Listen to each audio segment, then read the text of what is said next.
पंडित जी और उनके शरारती बेटे। एक गांव में एक पंडित अपने बेटे के साथ रहता था। वह पंडित जी बहुत ही दयालु थे। इतना दयालु थे, उससे कहीं अधिक अपने बेटे को मानते थे।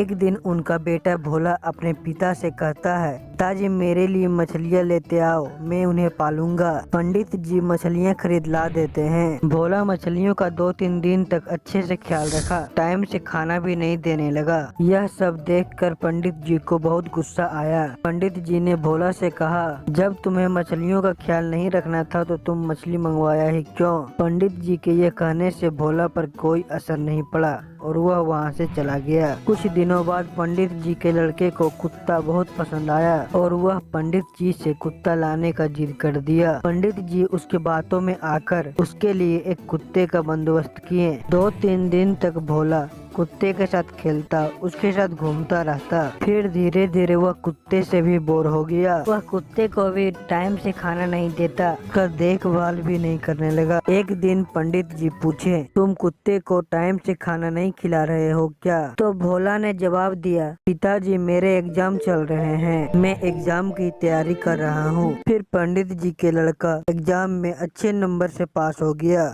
इसलिए मैं बॉबी को खाना नहीं खिला पा रहा हूँ। और उसने जिद किया कि मुझे तोता चाहिए। उसके जिद में आकर पंडित जी उसके लिए तोता खरीद ले आए। कुछ दिन बाद तोते के साथ भी खेलते खेलते भोला बोर हो चुका था। पंडित जी किसी काम से घर से बाहर जा रहे थे। उसी समय अपने बेटे से बोले, तुम जानवरों का ख्याल रखना, मैं बहुत जल्दी लौट आऊंगा। और इतना कहकर पंडित जी चले गए। किसी काम से उनका बेटा घर में गया, तभी जोर से हवा आई और दरवाजा लग गया। बेचारा पंडित जी का लड़का सुबह से शाम तक भूखा रहेगा। तभी पंडित जी जब वापस आए तो पंडित जी के बेटे ने पंडित जी को सारी बात बताई। पंडित जी बोले, तुम सुबह से भूखे हो तो तुम्हें ऐसा लग रहा है, तुम सोचो जरा, इन जानवरों को टाइम से खाना नहीं देते हो, इन्हें कैसा लगता होगा? यह तो बेजुबान जानवर हैं। अगर जब हम इन्हें पोस रहे हैं तो इनका देखभाल भी करना हमारी जिम्मेदारी है। तो दोस्तों, कैसी लगी ये कहानी मैं कमेंट करके जरूर बताएं। और यदि आप हमारे चैनल को सब्सक्राइब नहीं किए हैं तो चैनल को सब्सक्राइब कर बेल नोटिफिकेशन को ऑन कर लें, जिससे हमारी वीडियो सबसे पहले आप तक पहुंचेगी।